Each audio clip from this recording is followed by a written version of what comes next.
it's because they probably sprayed some pretty heavy-duty pesticides and herbicides. You know, the legal limit is 350 parts per million. We really want our winery to be a place for everybody. Wow, these are humongous. Yeah, $30,000-$40,000 per tank. Yep. There's literally over 100 different variables that go into making this wine taste the way it does. We have a rosé slushy, and this is a peach slushy with our peach muscadine wine. Good morning, guys. Welcome to another field trip.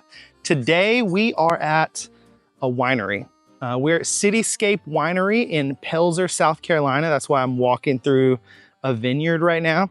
But we come out here to take a look at the process of producing wine, you know, what makes different wines unique, so on and so forth, their aging process and everything. And yeah, I won't get too much in the details now, but stay tuned. It's gonna be really cool to learn about the process of how wine is made. Don't forget, please don't forget, if you like this video, hit the like button, leave a comment, and most importantly, subscribe so you don't miss the future episodes. All right, thanks guys. What's your name, sir? I'm Josh. Josh. Hey, Riley. Riley, nice to meet you. Man. Yeah, Absolutely. Thanks for coming out. Thank you for having us. This is going to be super fun. I'm excited to learn a bunch about wine. Yeah. And yeah, this place, when I walked up, it is stinking beautiful. Oh, thank you. I mean, thank you. This video, I'm sure, is not going to do it even the slightest bit of justice. Yeah, appreciate that. Yeah, let's get started, man. Cool. I'm excited. Cool. Well, we're here at our original tasting room back when we started here at Cityscape about 8 years ago. This is where everything happened. We did all of our wine tastings. We did made our charcuterie boards, kind of hosted all of our events in this little 600 square foot building here. Man, that's really, awesome. Really small. So come on in. So, all right, let's do it. Yeah. All right, so welcome inside our original tasting room. We call this space the cottage now because it's right by our vineyard, as you'll see in just a minute here. But this used to be our little checkout counter where we'd bring everybody out. We'd keep all of our wine bottles on these racks here back behind. Oh, wow. And we could only seat about 20 people in here, which was fine for those early years. But so this is where you guys started, huh? It is. It is. Wow. So tell us a little bit about that if you don't mind. Yeah, the story, the history. So it's pretty cool. My wife and I, we grew up in upstate New York in Rochester, Buffalo area, which those that are familiar with that area know it's a big wine growing region. The Finger Lakes area up there is one of the largest wine growing regions in the U.S. now. Hundreds and hundreds of wineries up there. And so my wife and I met. We were just dating at the time, but we loved going around to the different wineries and tasting wine, kind of developed a palate for it. And we moved down here to Greenville. I actually went to school for mechanical engineering. Got a job at Michelin. It's quite different. Yes, but we were bored on the couch one day and decided, hey, it'd be fun to try and make some type of alcohol. And we knew there are dozens of breweries already in Greenville.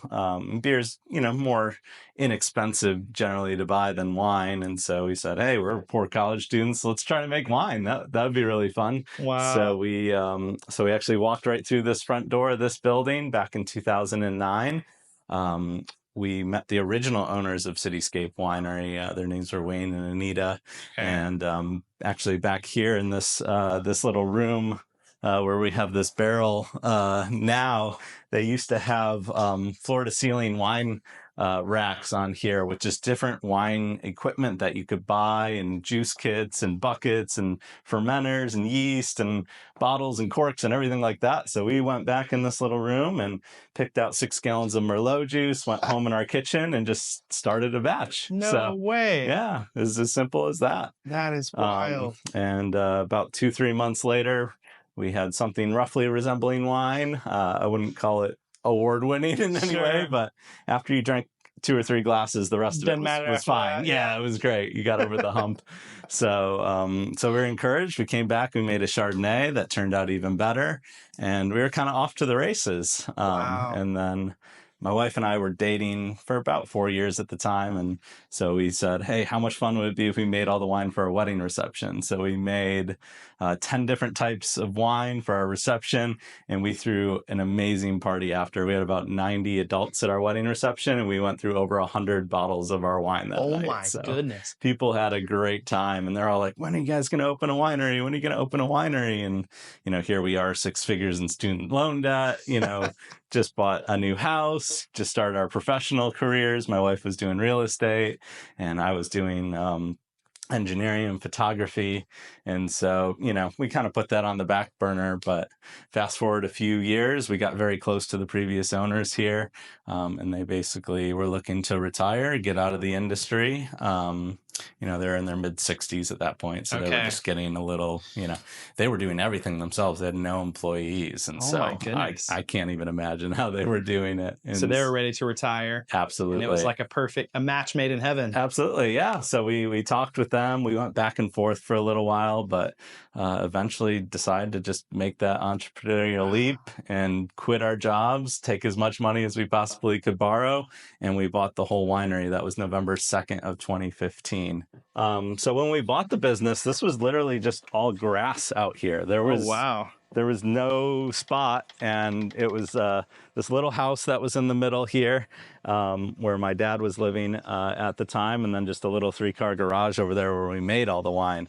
And so we figured, we can only seat 20 people inside this little tasting room. We need outdoor space, and luckily South Carolina has pretty good weather overall. Yeah. So you're able to be outside and kind of utilize that space. So we had all this concrete area poured out here. We put up a tent out here as well. So that's where we, would kind of heat and cool it during the summer. So we could do tastings year round out here. We also started doing some small weddings out here. So we really just kind of maximized this space as much as possible. And it's got this beautiful view of the vineyard here. And I just think there's something special about, sitting out in nature next to where your wine is grown. I think it's pretty cool. So, yeah. Well, let's go take a look at some of these grapes and see how this works. Yeah, come on out. This is a perfect time of year for this too, because we're only about 2 weeks or so out before harvest. Oh, okay. So we call this Anita's Vineyard, named after the original owner here at Cityscape. We're growing a couple different types of grapes here. You'll see Carlos and Noble are our different types. They are subsections of the muscadine family, but very, very different. You'll notice, you can see the grapes here. You'll notice these are a lot smaller than your traditional muscadines. Yeah, those muscadines are usually like these big, pulpy, juicy things.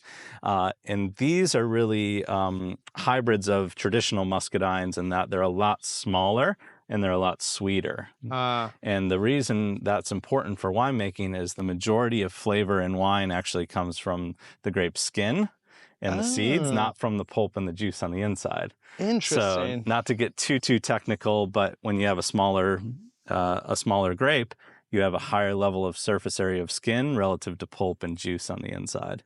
That's funny. You would think it would be more advantageous to get bigger, but that's something you just kind of wouldn't know unless you're in it. Absolutely. And it's, that color, the flavor, a lot of the tannins that you hear about in wine, they're all stored in those grape skins and also in the seeds that are on the inside. So wine grapes typically get about twice as sweet as table grapes too. The reason for that is because we're not destined to drink this grape juice, we're destined to ferment it. And so a common misconception people have is they think the sweeter the grapes are, the more sweet the wine is going to be. That's not the case. The more sweet the grapes are, the more alcohol you're going to end up with, because after we pick these grapes, we're going to crush them, press them into a juice, and the yeast is going to eat all of that sugar that's in that grape juice and convert it over into alcohol. And so the more sugar there is, the more there is for that yeast to convert over into alcohol. So we're looking at we try to get naturally around 20% sugar by volume in these grapes here. We check them with this little device called a hand refractometer. We'll kind of squeeze some of the juice on there, and we'll look through it, and it'll tell us exactly what the Brix is on the grapes, which is how we measure the sugar. Yep. Wow. Yeah. That's crazy. So you have, how many varieties do y'all grow here? We're growing 2 mainly. We're experimenting with a couple French-American hybrids like Chardonnay as well. But we kind of made the decision a number of years ago to grow what grows naturally here. That way we're not spraying a ton of pesticides, a ton of herbicides, which a lot of wineries, little dirty secret, they don't like to tell people. The reason they have those stay out of the vineyard signs in front of them a lot is not because you're going to go in and just eat a bunch of their grapes. It's because they probably sprayed some pretty heavy duty pesticides and herbicides Wow. to prevent, diseases and things growing, because they're trying to get, French grapes to grow in South Carolina where they're not native. And yes, you can force Mother Nature's hand and do that, but I'd much rather work with other vineyards, both in the area, up into North Carolina as well, that are at slightly different climates where we can get those grapes naturally. I love it. And, I personally don't want to be around those pesticides and things. I mean, there's lots of studies on them, Oh, yeah. And I don't want my customers also drinking that 100%. too. So we're able to, pull some grapes from the West Coast as well that just will not grow well here on the East Coast. Okay. For example, Pinot Grigio, Malbec, which is notoriously difficult to grow here, Petit Syrah. They have thinner skins on them, and so they're much more, susceptible to mildew and mold and disease and, different things like that. I see. Okay. Yeah. And do you guys manage, like you and your wife manage this? Do you have specifically farm employees, like Absolutely. vineyard employees? So we don't have dedicated vineyard employees, but my mom, for whatever reason, she just took a loving to these grapes here. So she actually does all of our pruning here herself by hand, which it takes her about an hour per vine to prune these each year. Oh, so it's pretty wild, but she loves just coming out here. It's very peaceful. It's very quiet. You're out in nature, and she'll just, prune a couple of these, in a day, and she'll just work our way over the course of a month or two.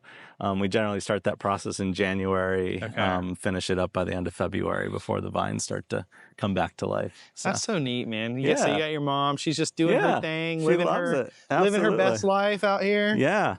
So this is the other type of. This looks more like a muscadine. Yeah, these are our white muscadines. So these are Carlos. And they are getting quite ripe now. You can see these guys are getting very juicy. You can. I know we don't have smell-o-vision, but it's pungent. It is quite potent out here. Yeah. And the wine actually made from these grapes won Best Estate Grown Wine in South Carolina at competition last year. So, mind if I try one? Yeah, absolutely. Okay. Yeah, give one a try. They've got some seeds in them, but you'll notice they're very, very sweet and juicy, and they've got a lot thicker skin than kind of your traditional.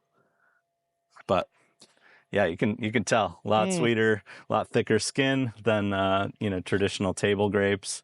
That's delicious. Aren't they amazing? Yeah, and you can eat the seeds too. Can you? Nothing wrong with that. Yeah. Oh, well, there we go. Absolutely. Okay. So I was trying not to bite them, but they're quite good. So we're only about a week or two out from harvest here, and we'll pull. Last year we got a little over 5,000 pounds of grapes out of this little vineyard here. Wow. So quite amazing, actually. So that is what. So how many grapes? Like how many pounds of grapes do you think you go through in a year in total? Yeah. So it takes roughly about 3 pounds of grapes to make a bottle of wine. Okay. So we'll, tens of thousands of pounds of grapes every year. Cool. Yeah. So we'll obviously source from this vineyard here. There's another vineyard just north of Travelers Rest that we'll source some grapes from as well. What you're talking about. Yep. That's cool. And then we will bring in quite a few grapes from the West Coast as well. They pick them at night. They go right on a refrigerated truck, and then they show up here at our doorstep, and we'll get several tractor trailer loads of grapes. Oh my goodness! Yeah, this year. So that's cool. Takes a lot of grapes. That's pretty cool. We take all the spent grape seeds and skins and the stems and everything like that. And we have a compost pile where we'll compost all of that, and then we'll use that as natural fertilizer around the base of the vineyard the following year. So it's kind of this repeating cycle where it creates its own fertilizer, which is really cool. So, very cool, man. Yeah. Awesome. Absolutely. What does it take to actually harvest? I know this looks like a manageable vineyard, but I could be completely wrong. What does it take to harvest a vineyard this size? Absolutely. So it's a lot of work because we do 100% hand harvesting here at Cityscape. We made that decision. A lot of wineries, especially bigger ones, they will buy mechanical harvesters where they just will drive a big kind of tractor-looking device over top of the vines, and it's got these little tendrils. But the issue with that is you can get, we have this little acronym in the wine world called MOG, material other than grape. Some of that, and I'll let you use your imagination on what else might be in this, this row of vines here. I've seen that a lot of falls things. down into the vat and gets fermented, and that leads to some issues in winemaking, but also it requires the use of a lot more sulfites too, to kind of protect against spoilage. Interesting. And so we try to keep all of our wines what I would call low sulfite. Okay. You know, the legal limit is 350 parts per million. The vast majority of our wines are 25 to 70 parts per million. Wow. So less than a quarter. But a lot of these, you know, big mass marketed, mass produced California wines, because they're, you know, mechanically harvesting and they don't want that batch of wine to spoil, they will jack it up to 200, 220 parts per million, which can contribute to that bad feeling the next day. It's not always the alcohol. Sometimes it can be the sulfites that are in that wine too. Wow. Okay. So by hand harvesting, we know exactly what's going into our bottle. We pick berry by berry. We sort them out 2 times so that we make sure it's only ripe grapes going in there. Because, you know, if you tried, you know, a sour grape, try one of these little guys. You can imagine those guys can kind of spoil the batch real quick. Very acidic and tart. And so that's the reason why you see, especially a lot of people that are growing muscadines, to make a sweeter wine out of them. We do make a couple sweeter wines out of these, but we also, the one that won the big award is a drier style white muscadine wine. Okay. And we can get away with that because we allow the grapes to sit on the vine longer than pretty much anybody else. I see. And as the grapes sit on the vine, the sugar levels continue to increase because they get riper and riper and riper. But the acid level continues to decrease more and more and more. So it creates a softer wine on the palate. And, you know, if you have too much acid in a wine, a real easy way to kind of fix that is to add a bunch of sugar to cover it up, right? That's how like Coca-Cola and soft drinks are. They are incredibly tart, incredibly sour.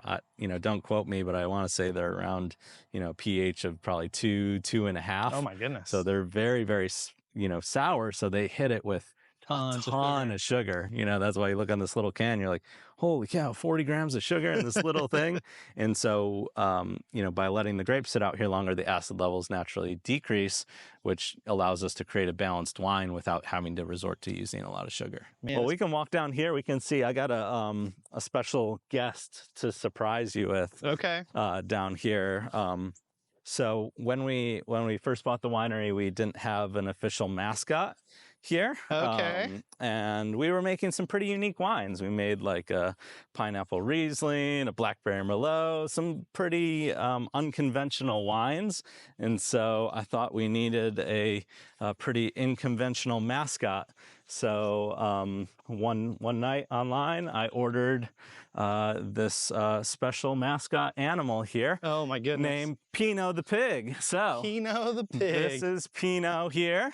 So I actually surprised my wife with Pino back for her 30th birthday. She came home and heard some oinking coming from one of the upstairs bathrooms in our house, and she fell in love. He was 3 pounds back then. Oh my gosh. Little mini pig, and we kept him in our house for about 6 years, and very bristly. So, yeah. But he's about 8.5 now, and he's quite the fan favorite around here. What a good boy. He's a great, but actually lived in our house for 6 years. Did he really? And we'd bring him back and forth with us to the winery every day. He'd jump in the back seat of our car, stick his head out the window like a dog. I've always heard pigs can be like little pet dogs. Absolutely. And they are incredibly smart, incredibly easy to train.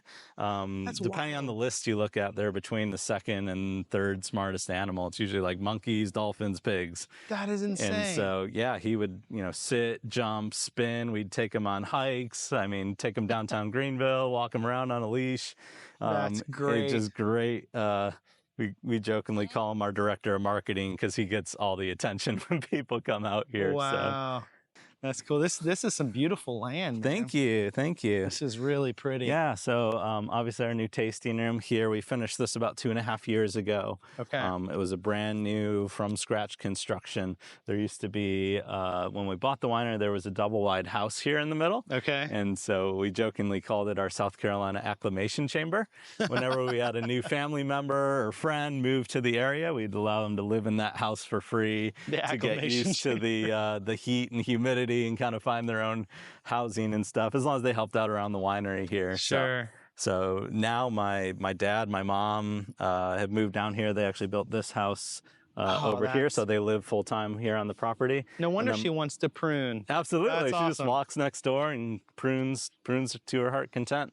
And then once my sister, who was living in New York at the time, heard her free babysitting was going to be going away, her and my brother-in-law, niece, and nephew all moved down here. And they live in Simpsonville here as well, and they are all active here at the winery That's as so well. cool. So it's a pretty family-owned operation here at our core, but we're up to about 55 employees now. Oh, my so goodness. it's grown quite a bit. Yeah, man. Yeah. Wow. Because we have kitchen staff, we have people that help in bottling, we have people that, do tastings, back of house people, because we maintain this whole property, all 12 acres ourselves. We don't really use many outside contractors. We'd rather, employ, people here at the winery and kind of build it. There aren't many businesses in this area, so but there's still people that need jobs and things to do out here. That's really cool. Yeah. That's a really cool approach to take. Just hiring everyone that lives around here, Absolutely. give them something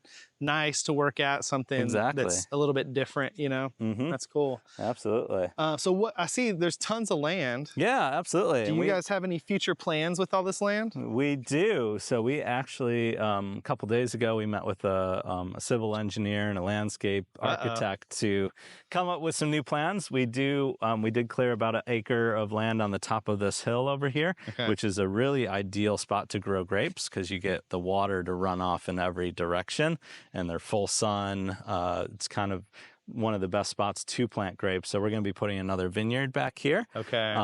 We are looking at potentially building an amphitheater back here. I was wondering. As well, I figured that was for kind of concerts and outdoor performances and things like that. Possibly a children's area with like a playground, because we really want our winery to be a place for everybody. Yeah. A lot of wineries are kind of switching over to 21 and over, don't bring your dog, don't bring your kids, just come here and try this pretentious wine, buy it and go home and drink it.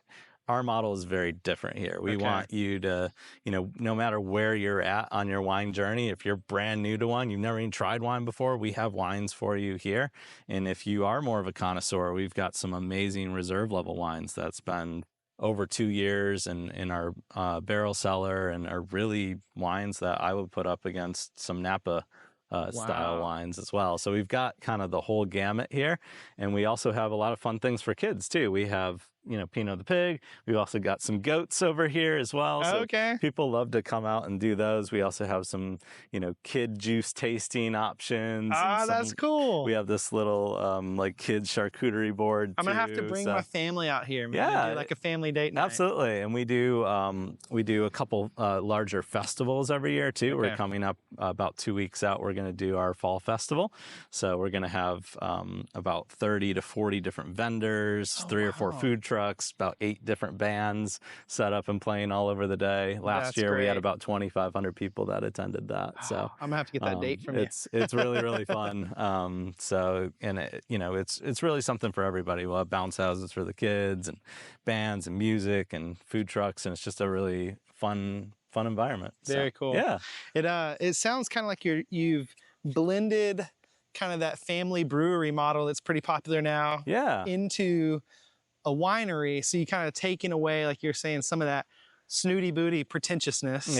And you're like, hey, it's approachable. We're in the South. Of course. It's laid back. Yeah, you can go hiking and show up here in your hiking clothes, whatever. We're going to treat you all the same, no matter your background or whatever. I love it. And that's something, that I think the breweries have always done a really great job. They're usually kid friendly. They're not pretentious. You can show up in jeans or you can get dressed up and go out there, but we really wanted to kind of bring a lot of those lessons learned to the winery industry, because let's face it, the biggest wine drinkers out there are the baby boomers. Yeah. And that population is not going to be around that much longer, especially drinking wine, because as you get older and older, you get put on some of these medications. Now you can't drink wine anymore. And if you're a baby boomer watching, I'm sorry. We're not trying to roast you. No, definitely but it's not. just the truth, It is. And so we've got to look forward to, yes, giving them, the things that they need, the experiences that they want, but also looking to other generations that are coming along. And so how to appeal to that market. And, appealing to the Gen X and the Millennial and the Gen Z, because if we don't, the wine industry is not going to be around for too much longer. Sure. And so that's why we've tried to keep our prices relatively affordable too, relative to a lot of other small kind of boutique wineries.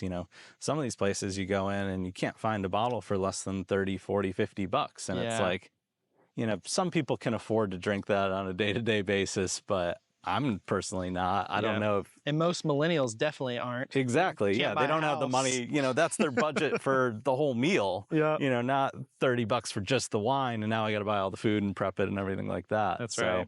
So we wanted to make a product, where most of our wines, they land from, 18 to 25 bucks.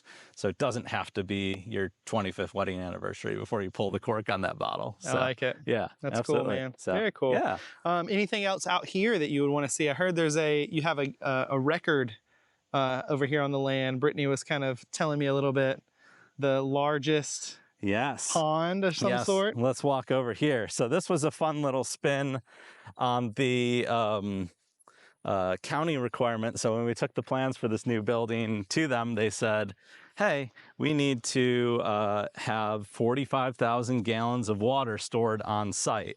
Like a retention pond? Yep, like a retention pond because of the size of the building and everything like that. Also, there's no public water out here. So they said, how is the fire department going to come out and, heaven forbid, there's a big fire? Where are they going to get the water from? There's no water running up and down this road.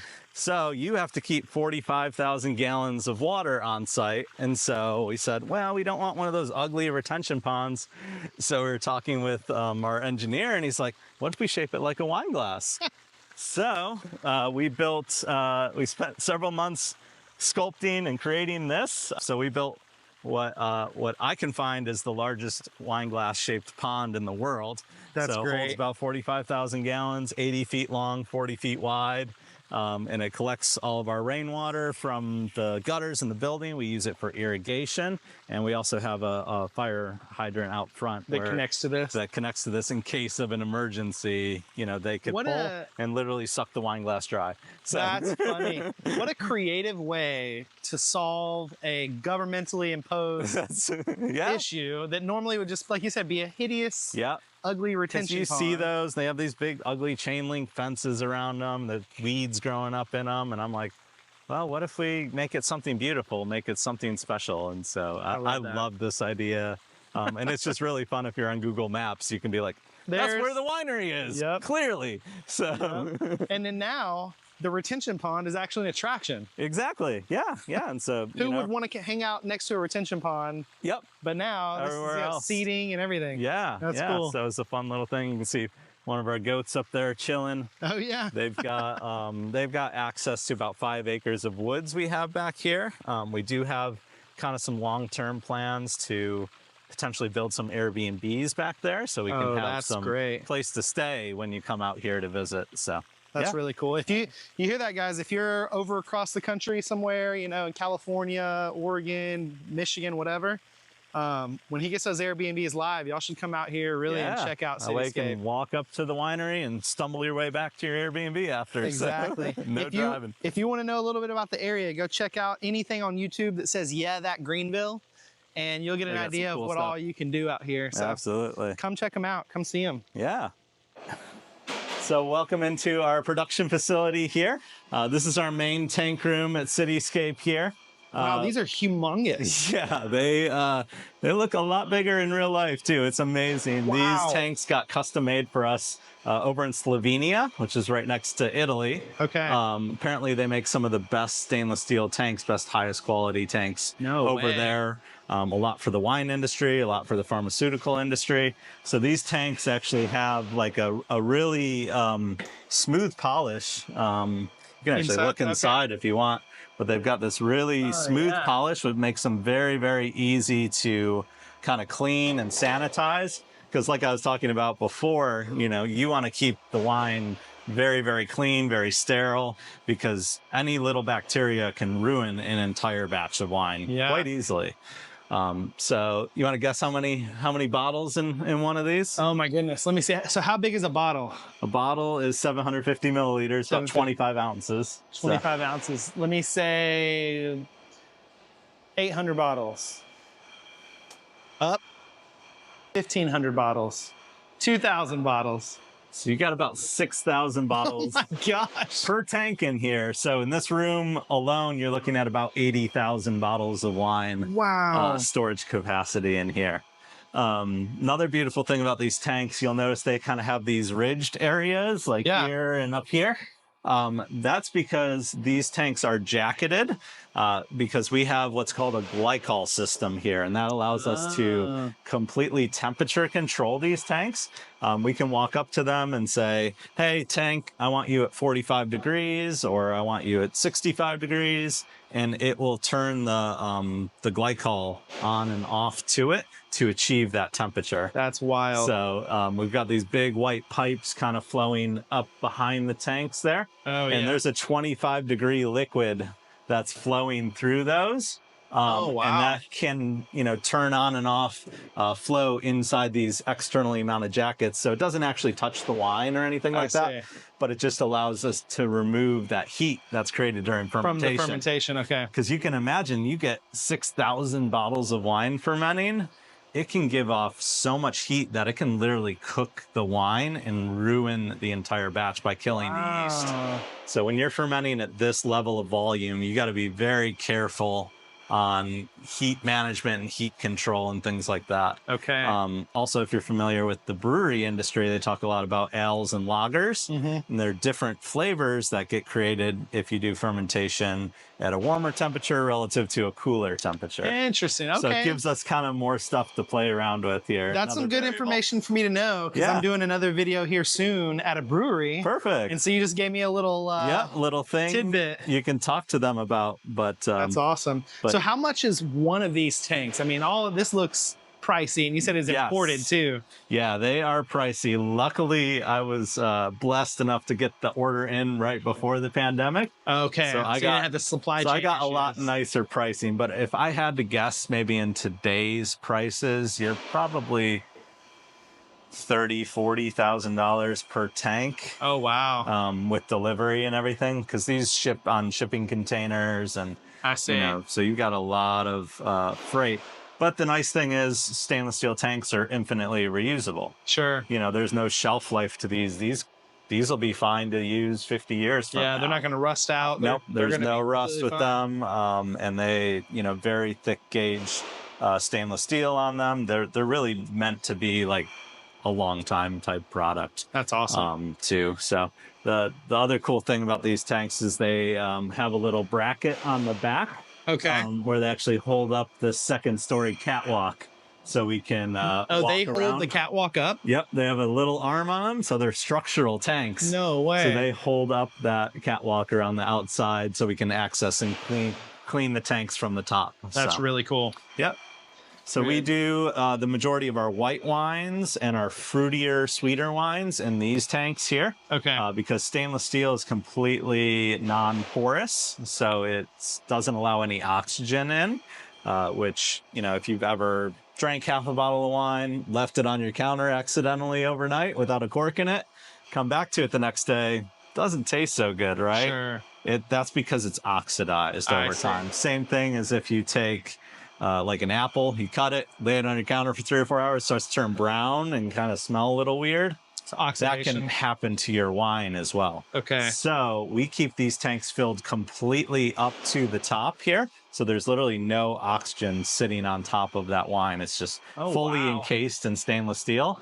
And that allows us to age wines 2, 3, 4 years without any of that oxidation occurring in here. So they'll sit in here and age as well. Okay. So we can we'll do the fermentation in here. And then we'll pump over into a new clean tank, get it off any sediment, any dead yeast cells that are in there, because we don't want those to kind of impart weird flavors into the wine. And then we'll let it sit in a new tank for anywhere from 3 to 6 months. We'll pump it over again and kind of repeat that process until you're done. Yep. But you're looking at, for an average white wine, about a year or 2 years to produce. This wine that we're producing here today is a Riesling, and we started this in October of 2022. Oh my goodness. And we're bottling it here, and we're in September 2024 today. That's crazy. Yeah. So it's taken nearly 2 years to get this wine to where we want it to. Really let gravity kind of settle it out, make sure it's very pure, very concentrated. Those acids will also soften over time, giving it like a more smooth mouthfeel and just a more pleasant wine to drink over time. That's crazy. Yeah. So I have to ask, have you ever had one of these things accidentally pop open on you or anything? And wine that's like my worst nightmare. Oh my gosh. Luckily, no. We did do a little test one time. So they have these big manways on the front that we'll use to kind of cover them. Okay. And so we had one of these sitting here like this. But we forgot to latch this and tighten it. But luckily, when you fill a tank, the force of the wine held this in place. And I was like, oh, thank God, because that would have been just a disaster. I wonder, they probably designed it that way purposely to prevent that. Yep. That's smart. So we, and we have cameras and things down here too, where we can see, oh my gosh, the floor is soaking wet underneath this tank. What's going on? Yeah. But luckily no catastrophic spills down here. Okay. Don't ever want to get in a situation. Oh my gosh, that's a lot of money lost. Absolutely. And a lot of time lost too, because we only harvest once per year. It's not like, oh crap, we messed up that batch, let's go pick more grapes. That'd be a whole year. No, it's let's wait for the 2025 harvest. Ooh. And now that wine's not going to be ready till 2027. What are we going to do in the meantime? So you got to be very, very careful. So it's me as the head winemaker. We also have a full-time assistant winemaker named Evan, who does a lot of the day-to-day kind of pump overs, filtrations, monitoring the fermentations, measuring out yeast, those kind of things. And he has a formal degree in viticulture and enology. Okay. So he went to school for winemaking. I went to school for mechanical engineering and made a lot of trial and error accidents to learn what I've learned so far. And luckily been very fortunate how that's worked out. But it's always nice to have somebody that has the formal science training behind. Yeah, for sure.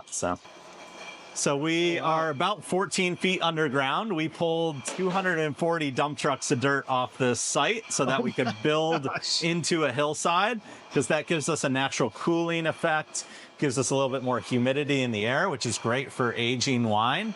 And so one of the cool things that allowed us to do is to build this underground barrel cellar here. So if you wanna the big reveal. Check this out in here. Wow, look at this. We've got about 70 oak barrels in here. We've got a mix of French and American oak. And this is where our red wines will sit for anywhere from a year to up to 3 years in oak barrels. Wow. So oak barrels are very, very different than aging in stainless steel. Okay. Obviously they're going to add that oaky flavor, but the other thing too is oak is wood, and wood is porous, right? Mm-hmm. So they're going to allow a little bit of surface level micro-oxygenation to occur through the barrel. So we actually lose about a bottle of wine out of each barrel every 2 weeks just due to evaporation. No way. Yeah. So it's also kind of condensing the flavors. Yep. Wow. So it's but obviously the flavors aren't evaporating, right? Sure, yeah. So just the water. Yep, it's the water content that's evaporating, so it's slowly concentrating all the flavors in there, and that's what can really produce those big, bold, dry red wines that I personally love. Our Cabernet Sauvignon. We have a Malbec, Petite Syrah, that will hang out in these barrels for years and years and really get that concentrated effect. What's the longest aging wine that you guys produce?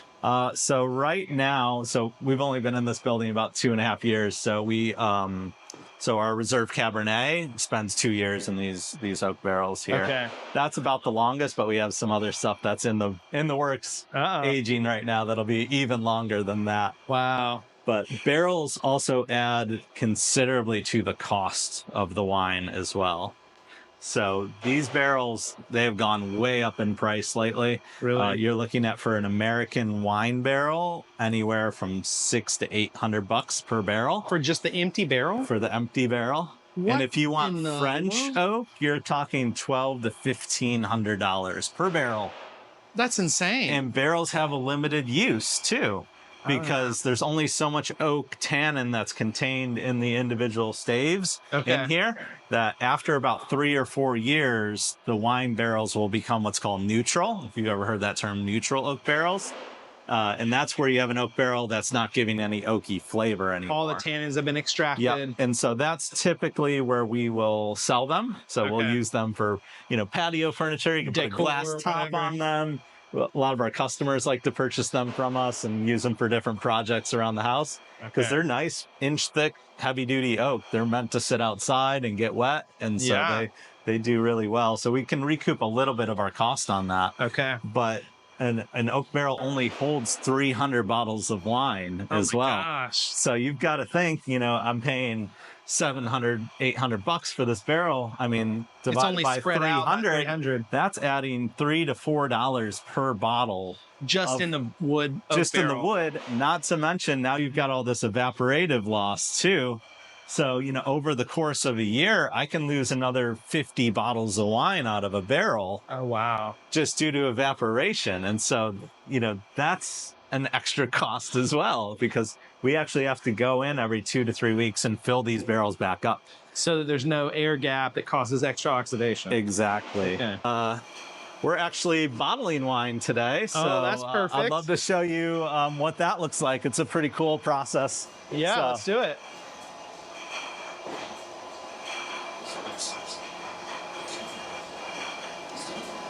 So this is our bottling line here. We are bottling a brand new wine today for us. This is our Winemaker Reserve Riesling, 100% Riesling. This is the one that I just showed you in tank that's been in there for 2 years. And it's finally ready. So basically how this works, we run there's a large hose here that will run from that tank back behind here. It'll go into our wine pump back here. Then it'll go through 2 more sterile filters. And these will bring the wine down to 0.45 micron. Oh, wow. So literally pull any residual yeast or bacteria out of the bottle so that we're not having any issues with bottles fermenting or the wine spoiling or anything like that. Wow. So the wine will enter the machine here.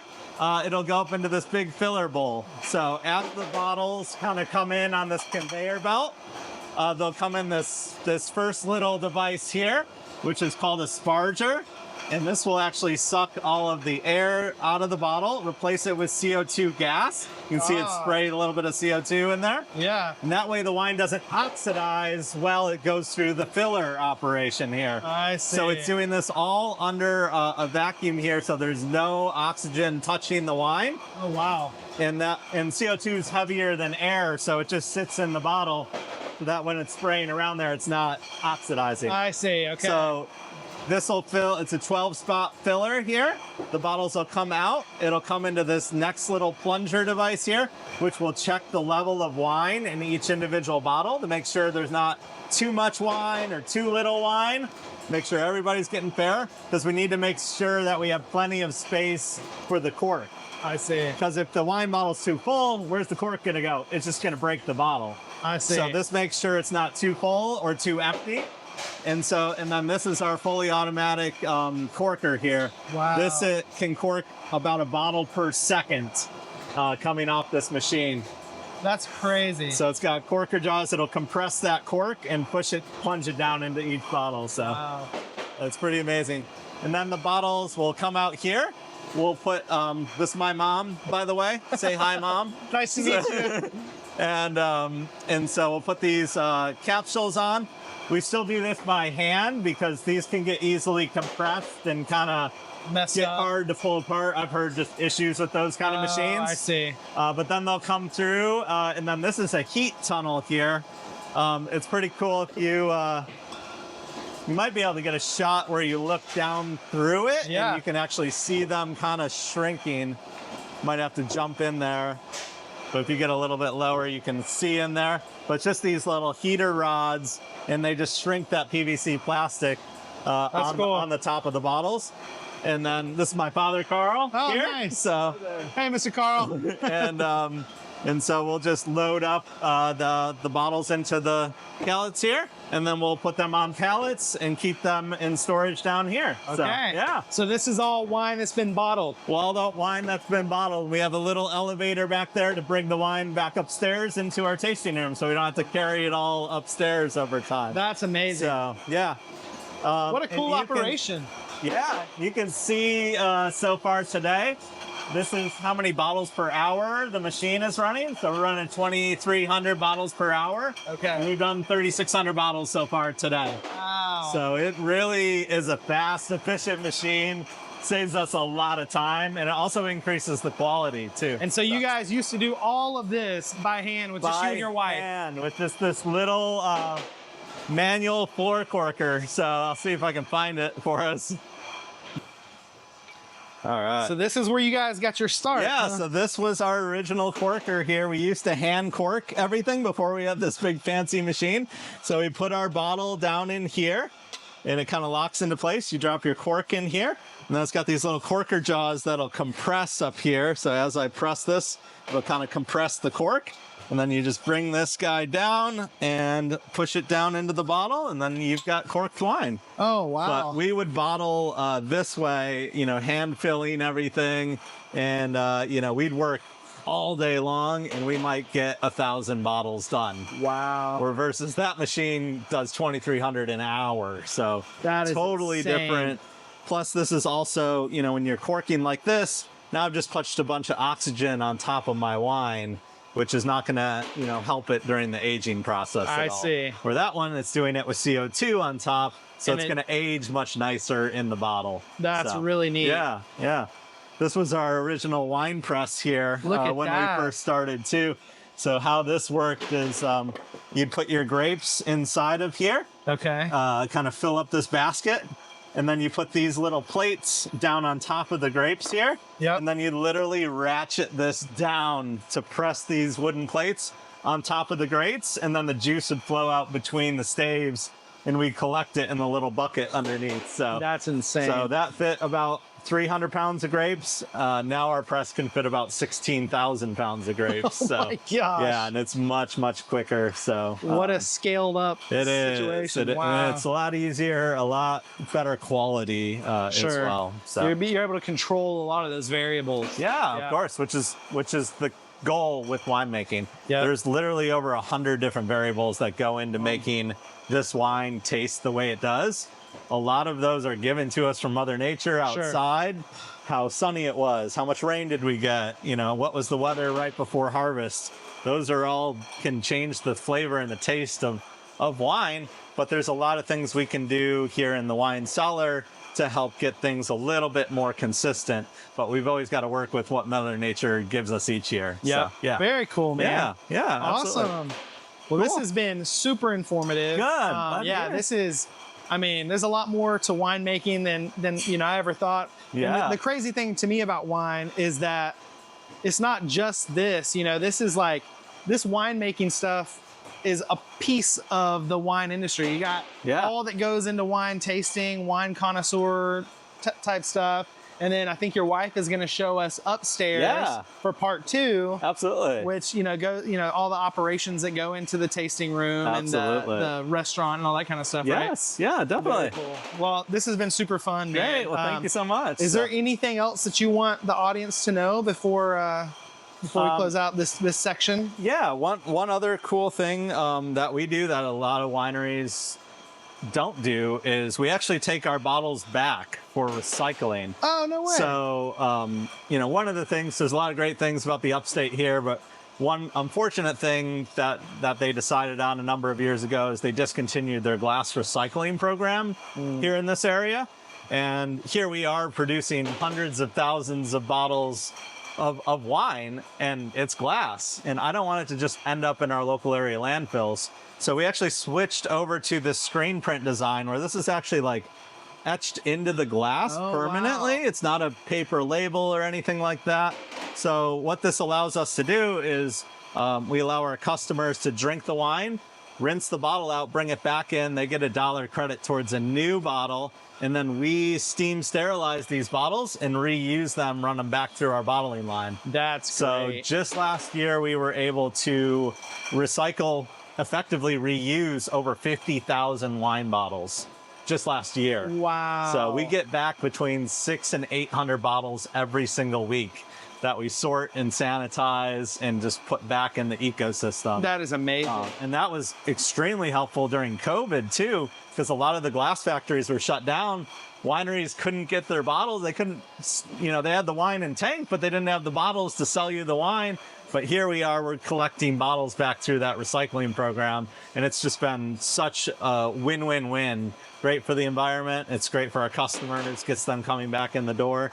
But it also, the sustainability initiative of it is bar none because, to Greenville County's credit, you can, collect this up, melt it down, drive it to Atlanta, reform it, drive it back up here.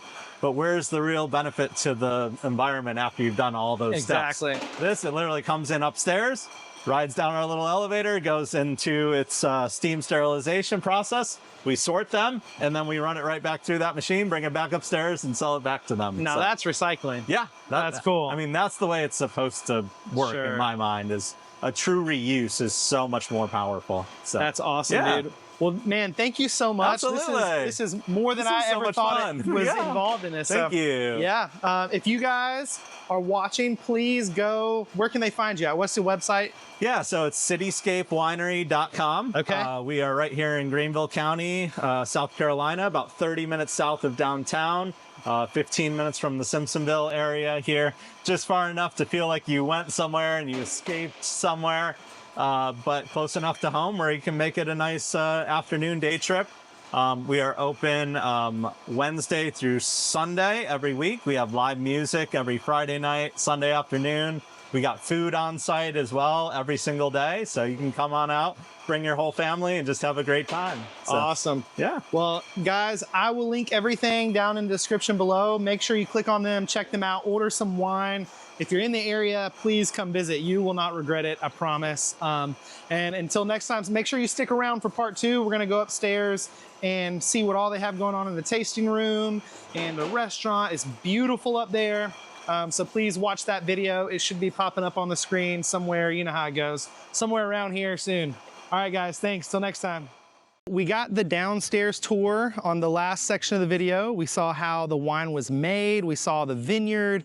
We got to learn tons of cool information. And now we're gonna see the upstairs where all the magic happens as far as people's experience with Cityscape. And this is the part that's so beautiful. So take it in, and I'm gonna go introduce myself. All right, Deb, super nice to meet you. Riley, nice to meet you. Thank you guys so much for being willing to do this. Heck yeah. This is fun. You want a tour? Yeah, let's see it. Let's do it. This. So this is our space. This guy right here is our courtyard. Okay. And basically, so we got this concept. We went to California, we toured, we actually also went to Europe, and we toured a lot of these open air concepts. A lot of European small towns have courtyards. Yeah. We love the idea of a courtyard in the building, but also in California, there's this really cool winery that had a whole concept around a courtyard, and we're like, that's really interesting. And really we love the symbolism of a courtyard in the winery. And the reason why is because wineries have a pretentious reputation. Sure, and it's a reputation that we want to debunk. I love that. And so the thing for us was we didn't want to have any doors. And I know we of course have this roll down door, but when we walk in, we want really the building to tell a story. And the story that we want it to tell is, hey, we're a place, we don't have doors, we don't have barriers, there's no a fee for entry. It's a place where you come in and you just feel at home. And no matter what wine style you like, sweet wines, dry wines, rosés, reds, whites. It doesn't matter because you're at home. Sure. And there's no barrier and there's no pretentious-ism, if that's a thing, here. I love that. And so that was really important to us. So in our design, we really wanted to tell that story. Okay. So this is our courtyard. In the fall, especially on Saturdays, it is crazy. People really enjoy being here. People love our courtyard space. We have fans all in the corners here, just to keep an open airflow. We try to do, so in this area, we do a lot of our flight tastings, and I can show you what that looks like. Sure. Actually, it's really neat. So we don't necessarily do tastings per se in the courtyard. It's more of the chill out area. Okay. We have wine by the glass, wine by the bottle, flights. A lot of times on a Saturday and sometimes on Sundays, we'll have live music out here. Oh, that's so when you walk in, there's an acoustic songwriter coming in, or like when you walk in, you get music. Sure. Sang to you, serenaded. Oh my It's a lot of fun. So who is responsible for the decor? Is that you? Did y'all hire someone? Is that your husband? So that's a combination of all of us. Okay. I would fully say that we have a family here. Believe it or not, there's 60 of us. There's 60 employees that work here, and all of them have beautiful talent and abilities. And so I think foundationally, my husband and I came up with all the decor concepts. But I would say Julia, who is around, is phenomenal. We had an event director here who was amazing. Her name is Bree. She does all our social media, and she is awesome. And she helped us with a lot of decor ideas. But I have to say, I would say the majority of the people that work here has an eye for decor, so we all work together, and I can see that. we come up with some really beautiful concepts. But even like this right now, all the flower arrangements, Julia just did, and she's our wine guide during the week, and she does an incredible job. Well, as the kids would say, the aesthetics are vibing. Thank you. Thank you. We really enjoy I probably just made like 400 people cringe in their skin right now. Me saying that. Yeah, so this is Julia's work. She does a really great job. But let me show you what a flight looks like. It's really cool. Let's say this is behind the bar. Oh yeah, okay, very cool. It's kind of cool. You can see that. Look at all these wines, guys. Yeah, look at all the wines. This is our bar area, our slushies. We have wine slushies. It's pretty cool. No way. This is non-alcoholic for the kids. And then we have a rosé slushie, and this is a peach slushie with our peach muscadine wine. Oh my goodness. Yeah, it's really good. It's like almost like a sweet tart. It's really nice. Wow. Yeah. Let's see. So, one of our amazing talents, his name is Ben, and Ben is a carpenter, and he works full-time at the winery. No way. And he's amazing, and he actually curated these guys. Wow. Which is our wine flight trays, and there's different ones. He's gonna get really mad because I probably am showing you ugly ones. No, those are not ugly. Those look nice. They have character. But yeah, they're actually from barrel staves, which is really cool. That's why they have the little curve in them? Yep. That's funny. So he actually broke apart some of our barrels and then made this by hands, by scratch. I didn't realize the staves were that thick. Yeah. That's pretty thick. Wow. Yeah, they're pretty thick. He does a really good job. But so then got these guys.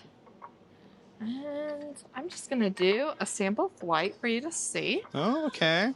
So this is what goes on in the courtyard. Okay. I'm gonna go around the front. That way that they can get the customer experience. Customer experience. So what the customer does, so you have a nice big menu right here. We have 26 different varietals. Oh, wow. And so they'll pick whatever wines that they want to try.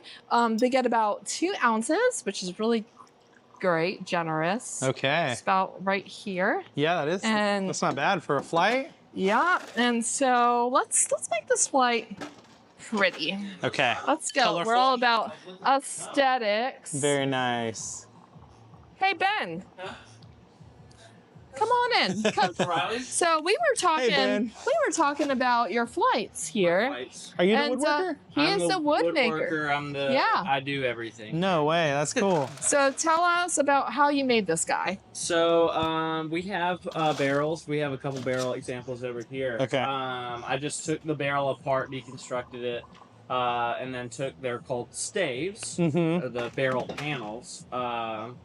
Chopped those in half, carved in a handle, and then there's a special type of drill bit called a Forstner bit, which just bores out a flattened hole, so that way it doesn't go all the way through. It doesn't go all the way through, but it creates a flat surface. I see. So that way the glasses can rest in without it being off balance or anything. Look how pretty. So this is an example of a flight. Don't judge me if they're different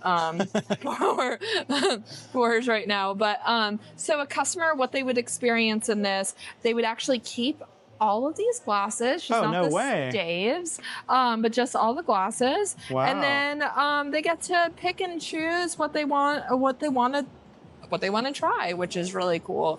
So today I'm doing, this was a Pinot Grigio, which is a nice dry crisp Pinot, great with ceviche, great with picnic foods. Oh yeah. This guy is our strawberry Sauvignon Blanc. Okay. It's really cool. So during COVID, we actually, believe it or not, we had this unlikely partnership with an unlikely place. It's called Duke's Mayonnaise. Oh, yeah. Yeah. So, long story short, they have a strawberry jam facility, which I didn't know they had a jam facility. I did but not they either. do. And during that time, they had to shut down little parts of their department. And the strawberry jam facility got shut down because of a COVID outbreak. I guess maybe we shouldn't say that. I don't know. But it might be far enough away now that they don't. They might not care. So they shut that part of the facility down, and they needed to sell. Their employees wanted to sell off some of their strawberries because they were going to throw it out, and we bought it. And so we made some strawberry wine out of it, and then we combined it with Sauvignon Blanc, which is a nice, beautiful, acidic, citrus. Tonality of a wine. Okay. And so it's really good combined with the strawberry. It makes it nice and robust. We actually added a smidge of Petit Syrah, which is super, super big and hearty. So this is probably one of my favorite wines. Just an insider tip, my favorite wine to drink on a regular basis is these two combined. Wait, what? Yeah, love it. Because this is like nice and citrusy, and there's a lot of acidity. Where this guy is a little heavier, but combined is just like the perfect balance. Perfect balance. Yeah. That's cool. This guy is our pomegranate Pinot Noir. Okay. So Pom Pinot, I always say my husband, it's like my husband's love language to me. So I'm from New York, and I was super shocked. I moved to Columbia for grad school. South Carolina, yes. And I could not believe that my hair grew 14 inches the moment I walked in Columbia. Yep. And I was like, oh my As soon as you step off the plane. Yeah, boom. What just happened? So anyways, I told Josh, thankfully I selected really well and, fell in love with the winemaker. And I was like, could you make me a wine for my big hair? And because I love reds, I love big, hearty, nice, dry, tannic reds. But this guy is really great for the summer. It's served chilled. And we add a little pomegranate juice to fermentation. So it almost has that sangria feel without being too sweet. It's great. It's for dry wine drinkers. It's for sweet wine drinkers. We all love it. It's like the peace and unity wine. So I have a question for you. Yeah. So I know nothing about the world of wine, right? Okay. I like wine, but I don't drink it often. Yeah. Obviously, you see all kind of pretentious things and people swirling and sniffing. Yeah. And how much of that is like actual stuff you should do and why? And then how much of it is like just unnecessary? So it's great that you said that. And honestly, truthfully, It is necessary. Okay, that's good to know. Let's see. That's why I asked. Well, and a lot of people, the truth is, a lot of people do it wrong. Okay. You know, they'll do things like this or like this, and it's really bizarre. But for aromatics, so this is our Cabernet Sauvignon, okay, which I absolutely love. And so, you know, we do swirl it for aromatics. You want to sniff it. Okay. So I get plum, I get pomegranate, I get stewed fruits in this.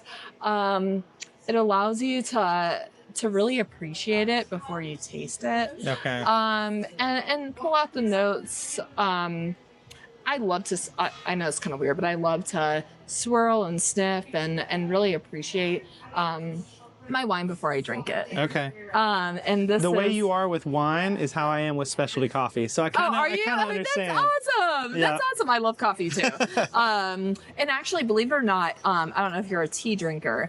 A little bit. Okay. So tea, I love tea because, and I love coffee, don't get me wrong, but I love tea too because tea actually has tannins. Oh, just like wine. Just like wine. Okay. And so a lot of tea drinkers are wine drinkers, which is an interesting fact.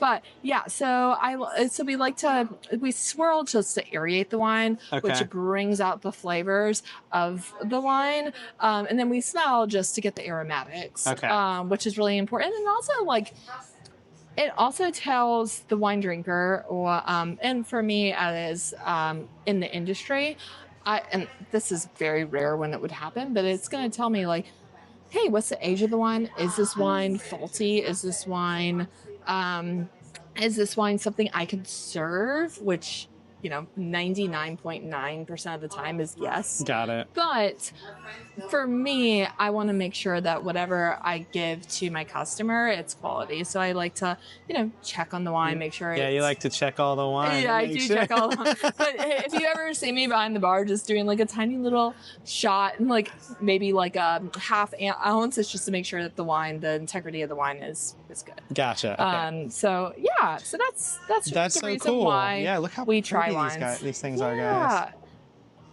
I love it. That's awesome. So what are, like, for someone who's completely new to wine, doesn't know anything, what would you say are maybe 3 wines that you recommend someone if they want to like try tasting wines and they don't have a like developed wine palate? I think our wines are phenomenal with that because we also, you know, a lot of wines are just like, oh, do you taste the stone fruit in this? Do you taste the raspberries in this? And they're just like, no, I have no idea what you're talking about. I don't know what do you mean? Sure. So the cool thing about some of our wines, we have some wines that we actually infuse with fruit. So like green apple Gewürztraminer actually has green apples in it. So it's a really good entry level wine where you could taste the green apples, you could smell the green apples. It's just let me have you smell it. Okay. So you could experience what we're talking about. Let's see. Guys, while she's doing that, look at how beautiful this place is. I'm gonna throw some B-roll over this while I'm talking just so you can see some of the shots, but this roof is just gorgeous with the wood paneling. Yeah, it's really pretty in here. They did an amazing job. I'm at home and I wish my house could look like this. I'll tell you about this, the wood paneling in a second, but this is not the green apple. Actually, they're bottling green apple right now downstairs. Is that the Riesling? So they're doing that right now. They're doing the Riesling, but they're also doing Riesling, green apple. Yeah. Very cool. So this is the raspberry white Zen. If you smell it, tell me what you smell. That smells like fresh raspberries. Exactly, to the max. exactly. Because we actually ferment it with a raspberry reduction, almost like a not a sauce, but we use fresh raspberries in our fermentation. I can tell.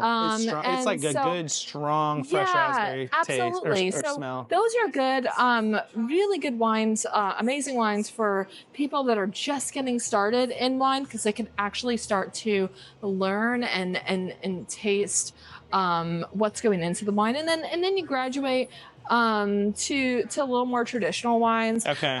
For example, our barrel aged Malbec. It's 100% Malbec. You get a lot of the stewed fruits and the black pepper, but it's not necessarily there. We don't add anything to it. It's just the grapes talking. Same thing with our Cabernet Sauvignon, our Pinot Grigio, our Viognier. So again, we have a reserve Chardonnay. The majority of, so we have 50-50. We have the fun, more artesian wines, and then we have the very serious, not that the other ones aren't serious, they are. Like but we have more traditional wines as well. So I think, again, that's one of the reasons why we aesthetically formatted our building the way that we do, because it is really a building that's for everybody. Yeah. So whether you're a dry traditional wine drinker or you just want to have fun and enjoy what you enjoy and enjoy the fruity side of things. I think, and I think we also are the wine for beer drinkers as well. Okay. Where a lot of beer drinkers, they really like, like craft beer is a big thing. I would say we're a craft winery. Okay. Because we do things that are a little untraditional too. And I would say 50% of our wines are untraditional and then 50% are traditional. So we're the marriage of the two. I love that your husband was telling me that outside you guys are like planning to put in like an amphitheater and you're doing like a fall festival and families are invited and you have like the non-alcoholic juice tastings for kids. We have charcuterie boards for kids. See, that's so cool. Because we love kids and we want it to be a destination and a place where everybody can enjoy, no matter if you could drink wine, if you don't drink wine. We do mocktails for pregnant women or people that just don't drink, and that's okay. Yeah. And so we just really want to be that destination for people to just enjoy. That's so cool. That's what we really feel like our mission is to just love people and be a place of community. I love it. Yeah, and the lady who helped me organize this tour with you guys, Brittany, she sent me a video done by another company where they did like a whole history and kind of your story. Yeah. And I'm curious if you have anything you want to say about like how your faith has played a role in this place being what it is. So 1000%. So Josh and I, we had no idea what we were doing when we got into this. We loved wine, but, I was a social worker. My husband was an engineer. And after a lot of prayer, we just fell in love with the wine culture. Sure. After a lot of prayer, the Lord was like, guys, we felt a calling to be in the wine industry. And we didn't understand why, because we're like, could Christians be in the wine world? Is this okay? And after a lot of prayer, we just really felt like we wanted to create a place where, one, God is at the center, and two, that community is at the center. And there's a lot of places, again, the wine world in general, it's really fascinating because wine is in the Bible countless times, thousands of times. And but it's really sad because it has such this barrier to entry around it. And we really wanted to create this culture where people could come in and feel refreshed and renewed and feel like this is a place of solace. And we feel like that's what God called us to do. Sure. And so, I would say everything that we do is for His glory. Sure. And so that's a big importance. That's really cool. It's on our website. It's everything that we do.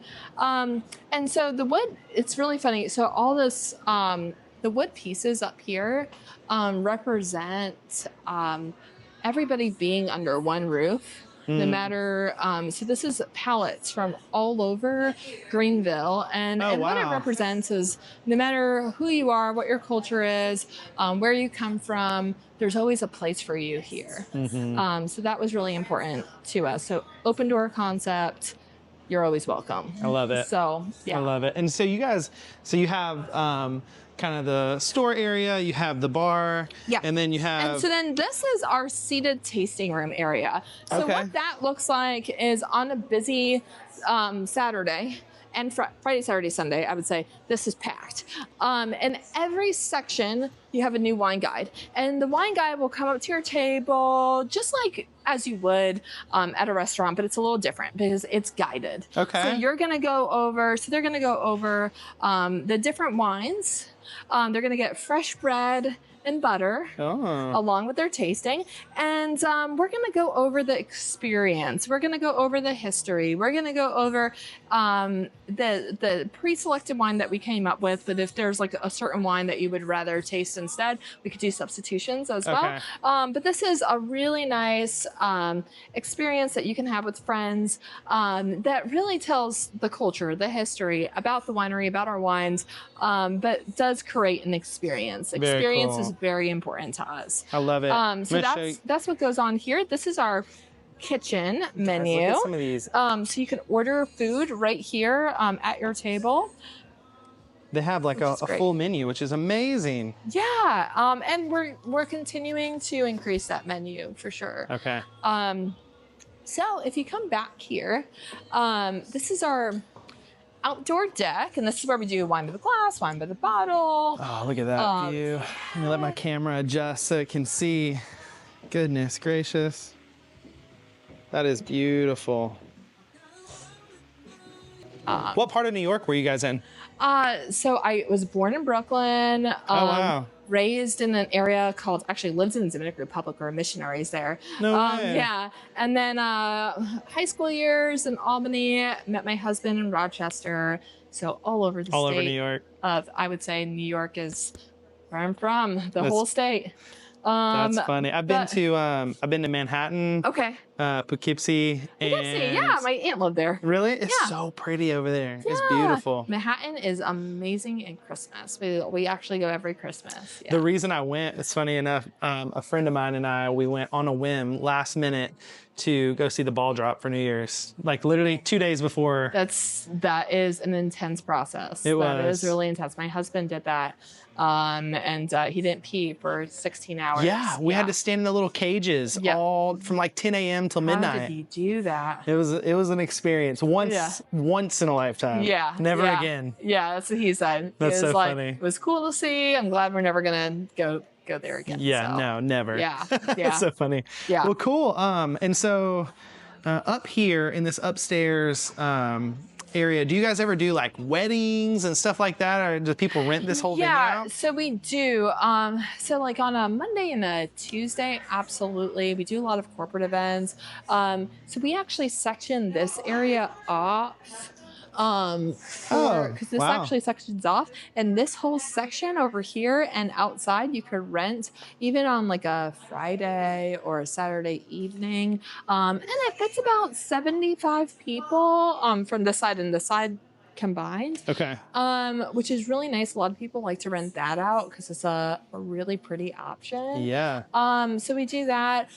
Bigger, more corporate events, big buyouts usually happen on weekdays. Weekends are really hard to do, like this actual building.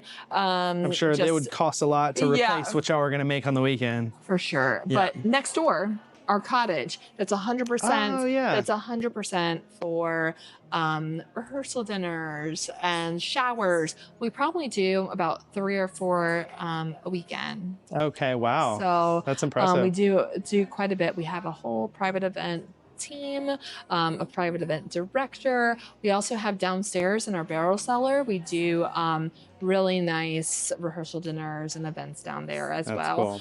But yes, we do weddings and elopements. But again, I think the majority of the big things are done during the week. And then the half rental buyouts are on the weekend. During the weekend. Yeah. Okay. Yeah. What does it take? Like, what is an average day in the life of handling the operations up here like? Like, what kind of stuff are you responsible for? It's wild, actually, because on a Saturday, especially, and during the weekends, we can have a private event. Let me just open this. Yeah.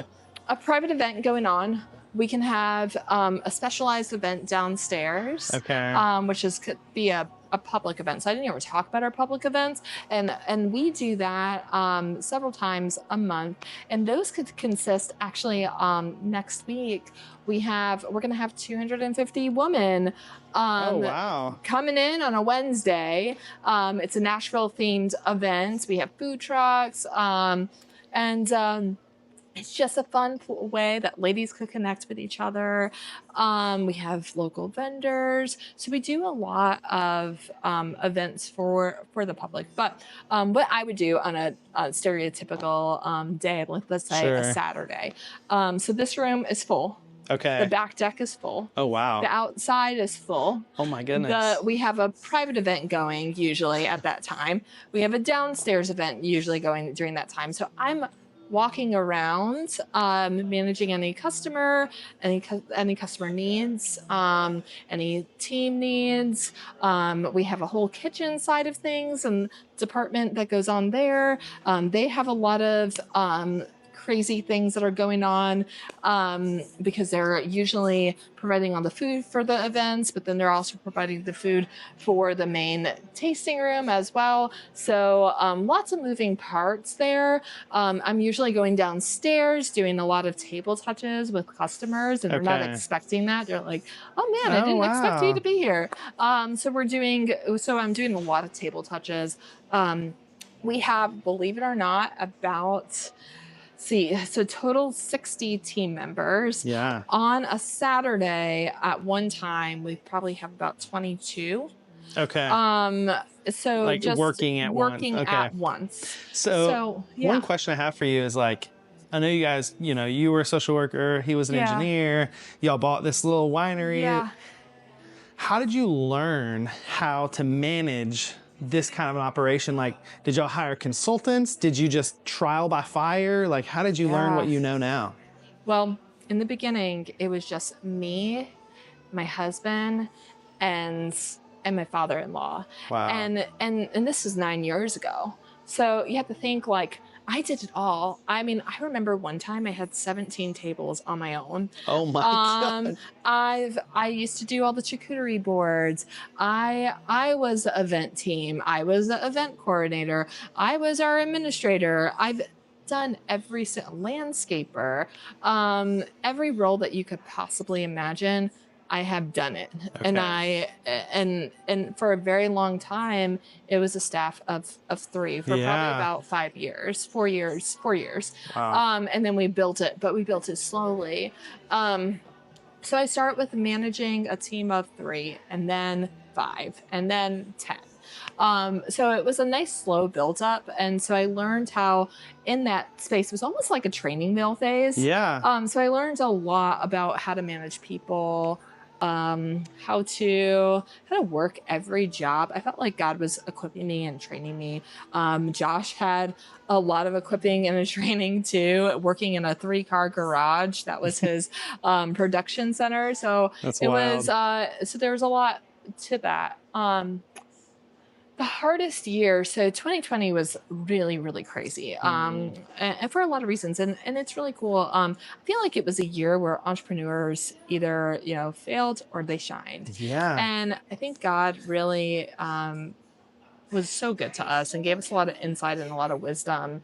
And in this case, we have, if you look at our property, we have a lot of land, empty land, and so we basically use the grants, the funds from there's COVID relief funding. Oh yeah. For businesses that wanted to convert their business into an outdoor facility. And unfortunately, we had an 800 square foot little building.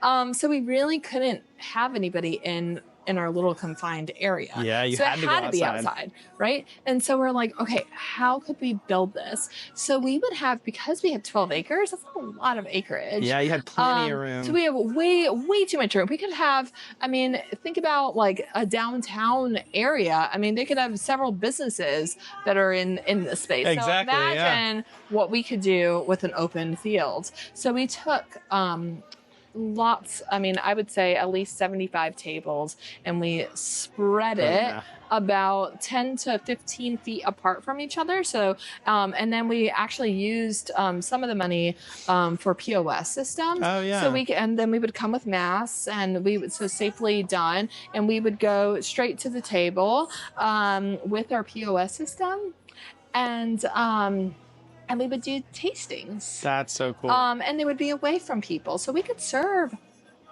Honestly, on a weekend, we would serve a few hundred people, but they were very safe. And so it really, actually during that year, we grew 30%. I was going to say, from what your husband was telling me downstairs, and then kind of what you're saying here, it sounds like you guys' ability to be ingenuitive during COVID, and then also during the solar eclipse and all that stuff, just really gave you guys massive opportunity to shine, which is so cool. Yeah, it was really cool. That's it was really awesome. cool. So to answer the question that you previously asked about, like, how we learned how to manage all of this, and how to manage all of it. It was, in the beginning, it was a nice slow progression, but I would say after 2020, it wasn't slow. It was to a level where, honestly, everybody goes through ups and downs, and I would say that was one of the hardest years of my life in 2022, because I went from a team of 15, I would say 20, a solid 20, to 47.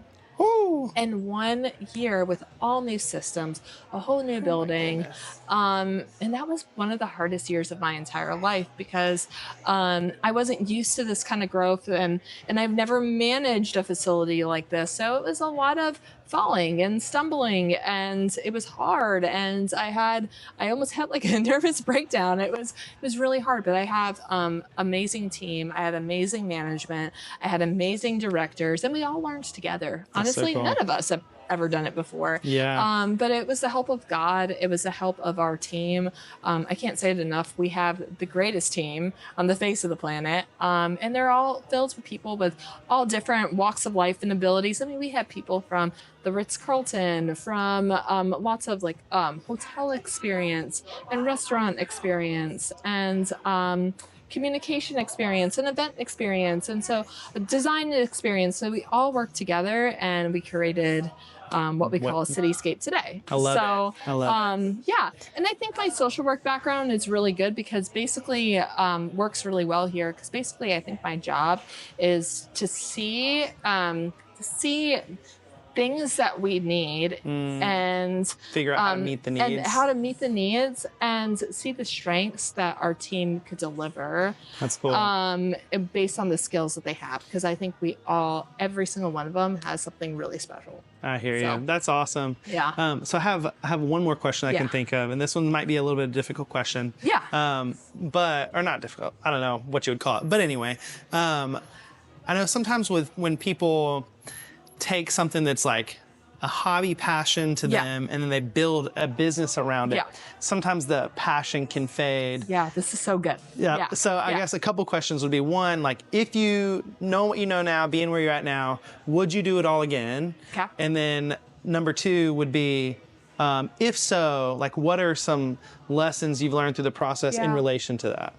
Yeah, so I would do it again. Okay. For You're not just saying that for the camera. No, I'm not just saying that for the camera. But I will say, like, if you talked to me in 2022, you might have been a little bit. I for sure would have said something different. I got you. Okay. Because I think this year I renewed a new joy in my job. And, I actually love what I do, but I think a lot of it has to do with the fact that the Lord renewed my passion. And I think it had to do with the fact that I'm doing truly what I love, but also I learned how to balance.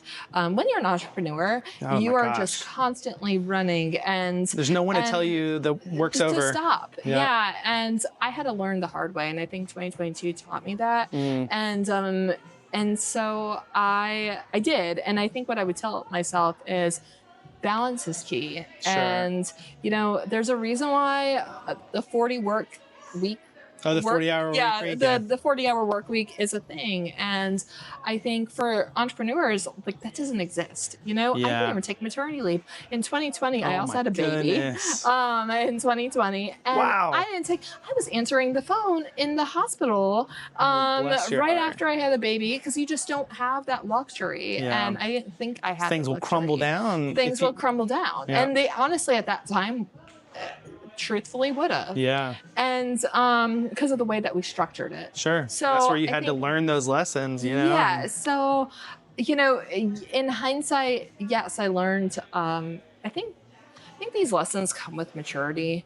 I don't think you could just, you know, 21, even if you told like 21-year-old Deborah, actually I was 29 when I bought the winery. Oh, wow. So 29-year-old Deborah, these lessons, I don't think I could have, it would have went over my head. And the truth of the matter is you do have to have, when you first start a business, you do have to have grit. You do have to put those hours in. However, I think if you would have told like 34-year-old Deborah, hey, you do need to put these in place where you're going to burn out. I should have done that. Sure. I should have really listened to the people around me and my mentors around me to say, all right, you need to slow down. You need to learn how to manage your time so that you could, you know, you could be refreshed and you could have the energy to pour into others. And so that's something I have learned. But would I do it again? Absolutely, because I do think it's what I'm meant to do. Sure. And I can see us doing more projects. I truly feel like I have 30, 40 more years to put into this. I love that. That's awesome. This has been super, super informative. Awesome. It was great having you. Yeah, it's super cool being here. I know that anytime I'm coming, I'm like interrupting everyone's flow. And so anytime someone's willing to let me come out, it really, I'm humbled. I appreciate it. Thank you so much. I hope everyone watching, I hope y'all learned a ton about wine. I'm sure I could make a 4-hour video and it still wouldn't, you know, encompass everything there is to learn. But I think this was really great. And, awesome. Come out and see us. Yeah. Till next time. All right. Thank you. All righty. Bye-bye. All right. Bye.